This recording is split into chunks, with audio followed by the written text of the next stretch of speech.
Happy Thursday, family. It's Monica May. This is One Take Live, and we're so glad that you're with us. You know that we're only weeks away from one of the most important elections of our lifetime. But as I heard my Congresswoman Val Deming say on a phone call last night, she said, but you know what? Every election is super important, but this one holds a special place, especially in the lives of Black people. Tonight, we're going to take a dive into what happens with our returning citizens. They're our brothers, they're our sisters, they're our aunts, our uncles. What happens when they're returning from federal prisons and they've lost their civil rights? That means the right to vote. Here in the state of Florida, that is the way it is. But a couple ago, a very dear friend of ours got millions of signatures to go onto the Amendment 4 ballot, and we won. We won. So our returning citizens, our brothers and our sisters, do now have the right to vote. However, our governor is trying to place just one more thing.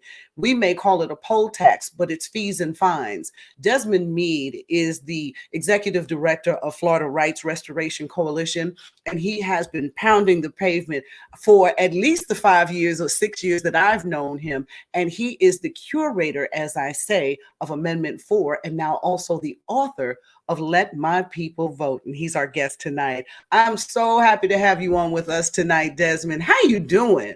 Monica, I am blessed and highly favored, All right. And for real, that's I what really you am. can say. Yep, I can't, I really can't complain.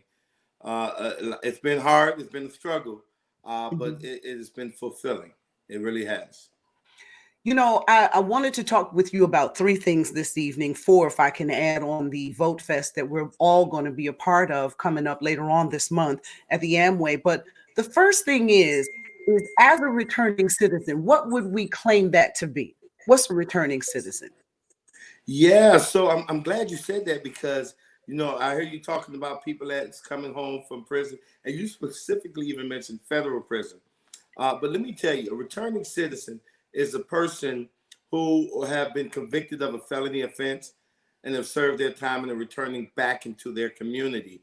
All Mhm. right. But the little tricky part here is that, believe it or not, in the past, Florida has convicted over 170,000 people each year. Right. Guess what? Less than 25% of them are even sentenced to prison. So the majority of people that we're talking about having their rights restored or being identified as a returning citizen are people that never even been to prison. And Okay. you know where they're at? They're in our homes. They're in our congregations. They're in our communities.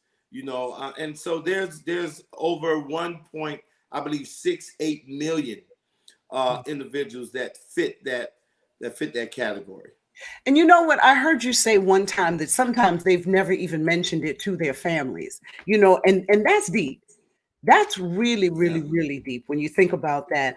I heard you on the Breakfast Club the other day when one of the city girls, had some issues, and she's lost her right. She lives here in Florida, and I know that as soon as you got off with them, you went to work and helping her get her rights back. Did you not?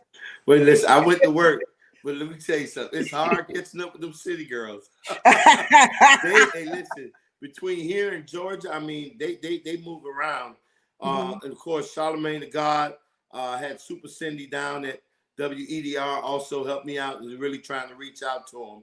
Okay. Unfortunately, we were unable to do so before the deadline. But one of them, JT, has a felony conviction, and then the other one, her mother is I believe, currently incarcerated as well. Mhm. And so Mhm. the criminal justice system have really touched so many of our lives. Like, All of us. almost every other family knows somebody who's been impacted. Hmm. And you having your own personal story, which you go into in detail in the new book, Let My People Vote. Yes, can we talk about that? Yeah, we can talk about the people going to www.desmondme.com and ordering the book That's because right. let me tell you something. It is a very dense. My life is very dense. I mean, from the time in 2005 when I was in front of railroad tracks, homeless, hooked on crack cocaine, unemployed, recently released from prison, all the way to now. At time 100 most influential. There's a lot of stuff to pack in there. Mm-hmm. And we definitely don't even have enough time for that. But folks, I encourage folks to get the book. It'll be a great read, and people would I think they would be very pleased with it. My battle to restore the civil rights of returning citizens. Yeah, and it has been a battle, and it still is. So now that we've gotten past the deadline to get everybody registered to vote, and I know that you did your damnedest to get those fees and fines paid for the thousands of people who needed that assistance, how do we now motivate them to make sure that they're getting to the polls for November 3rd? How do we Well, do let that? me tell you something. From what I've seen, my people motivated. They're We ready. fired up and we ready to go. It's Ah, our folks that need some motivation. okay. And here's the thing: what I've seen through research over the years since 2012 is that a lot of people that were registered that weren't showing up was related to people who couldn't vote. But now that we've got the right to vote, it has stimulated the conversation about civic engagement. And what we've seen even here in Orlando is that not only are returning citizens coming out to vote, but they're bringing their family and friends who typically don't vote with them, That's right? right. And so I think that the big thing is, how do we continue to stress the importance of voting in this election? Yes, I agree with Congresswoman Demings that all elections are important, but it seems like this election here, our lives are really on the line, literally on the line. It has never been as critical as before. And as if to remind us, we have COVID-19 pandemic. We have the recent incident with Breonna Taylor, George Floyd, Ahmaud Arbery, and so many others that's been coming back to back to back to back, just to remind us that we must show up at the polls this year. We have to vote in their honor, and that's the bottom line. Now, one of the things that we need to do is start getting, between now and November 3rd, get our people educated on who's on that ballot, so who's going to work for them. One of the Mm-hmm. things that we need to do is make sure that once we get these people into office, that they stay connected to the people who put them there. How can we do that, especially with our returning citizens and the needs that they have that are not that much more different than the person next door, but yet and still they are. The Well, we needs of, start we start by showing up, Monica. When okay. you don't show up, then there is no compelling reason for an elected official even really be overly concerned about your needs. What we see constantly is that people who show up, right, they don't have these marches and rallies and all that. But you know what? Politicians will trip over themselves to try to appease those people that show up. And so it starts first with us showing up. But I want to go back a little bit, because you Go talk ahead. about voting and really honoring the Breonna Taylors and the George Floyd, right? And this no disrespect to them whatsoever. But I got some people who died fighting for me to have this right, right? I got some people who were hung on trees, who was burned, who was bitten by dog spray with fire hoses, right? Say At a it. time when they didn't have the luxury of registering to vote online. They didn't have the luxury of voting by mail. And these people specifically went out in the face of danger, right, with the threat of death hanging over them, and they would not be turned around just so I can have the right to vote, just so you can have the right to vote. And so if I'm going to take anybody in that vote booth with me, I'm taking them folks, right, because they put their life on the line specifically for me, Mm-hmm, for me. mm-hmm, Now mm-hmm. I'm gonna have the memories of Breonna Taylor and George Floyd and so many other folks reminding me Yeah. of what could happen in my community if I don't show up to vote. But the honor and the reverence is going to my ancestors who sacrificed their lives, intentionally sacrificed their life just for people like me. Now you know what, when you say that and with that kind of reverence and that kind of fever, we just had the primary, and we didn't have that great of a turnout. And my thing is this: are we not understanding the importance of it, the insistence of it? We We need who? you out there. We We need who? you out there. Let me tell you something. Let me tell you who did turn up. The streets turned up. I can tell Yeah. you that right now. And you know it, and it was evident because we seen a candidate that was 28 points down, right, Okay. behind the favorite. the one who all of the well-known people endorsed, right? Okay. And said, go vote for this person. But the Okay. streets turned out and took a person that was 28 points down and had them win by 14 points. That's the power of the streets. That's what happens when the streets turn out. I don't know about them other folks, but what I do know is when the streets show up, beautiful things happen. We've seen it with Aramis Ayala. Now we see it with Monique Morel, right? Mm-hmm. And we're going to see it again. The We streets are are going going to to see turn it again. out and save democracy. All right. If you're just tuning in, Desmond Meade is the man behind Let My People Vote. He is passionate about this Florida Rights Restoration Coalition. If we have need to get in touch with you, I know you, everything, Twitter, everything, you're at Desmond Meade. I know that much. But a number to reach out to FRRC would be what? If people have information or they got questions. 1-877-MY-VOTE-0. 1-877-MY-VOTE-0. They can call that number 24 hours a day, 7 days a week. Now, we ain't going to have everybody there around the clock, but we guarantee to answer your call within 24 to 48 hours. Let me ask you this. For returning citizens, when they are coming home, it is hard to find a job. It is hard to find housing. It's hard to get reconnected. So will FRRC be pivotal in terms of making that happen for them? Well, what we do, we don't, Monica, we're not a service delivery organization, right? Okay. So we're not the ones that's going to be handing out clothes, handing out food on a consistent basis. Now, we've done that in times of emergency. When a hurricane hit, we was out there providing hurricane relief.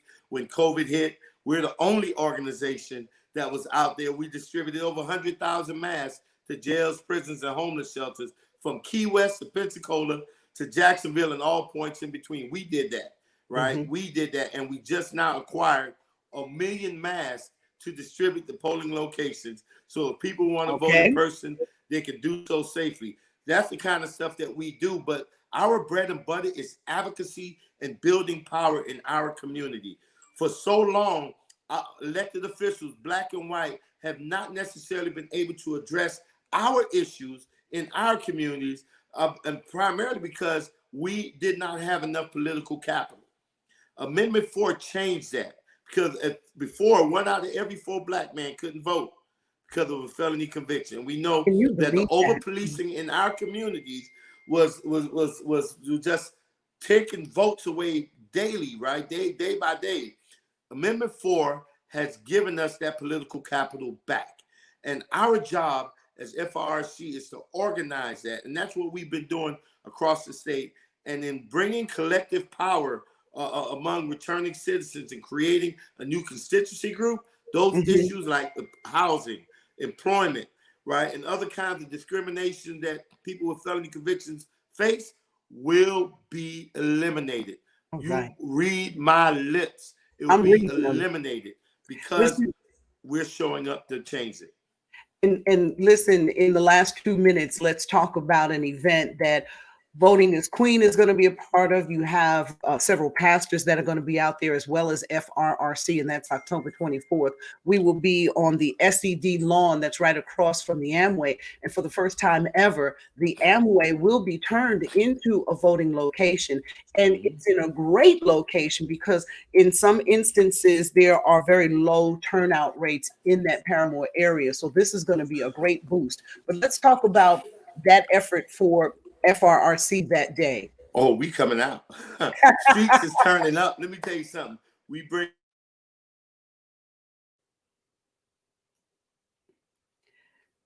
Go ahead, Des. To the Amway.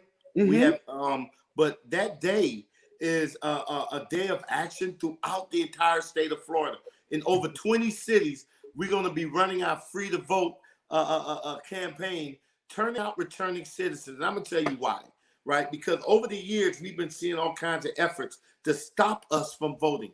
And when I'm talking about us, I'm talking about people with felony convictions. You see efforts to discourage us from voting. And when I talk about us, I'm talking about the African-American community, right? And so what we saying as returning citizens, I can't speak for everybody else, but guess what, Monica? We don't scare easy. We don't scare easy. As people that's been homeless, addicted to drugs, in prison, staring down death, we don't scare easy. And so when opponents try to distract us or try to deter us or prevent us from voting, we're gonna clap back on them, and we clap back by showing up with even greater numbers to the polls early. And so on October 24th, yeah, we coming out there in over 20 cities, and my colleagues in other states are going to be going out to the polls in solidarity of Free to Vote Day. We're going to make sure that the voices of returning citizens are not only heard, but we're going to impact the outcome of this election. That's how we roll. Thank you so much. I appreciate that. And I can't wait to see you there. I got my hands on my own book, Let My People Vote. Don't forget, go to Desmond Meade, right? Where else can they get that book? DesmondMeade.com. They can get it on Amazon, Mahogany Books, all your favorite book outlets. But if you go to my website, there might be some treats in there for you. All right. Thank you so much, Desmond. I know you got a hard stop, and I know you're getting ready to do some wonderful things. Thanks so much for being about to turn it up right now. Thanks so much for being on One Take Live tonight. All right. Have a good one.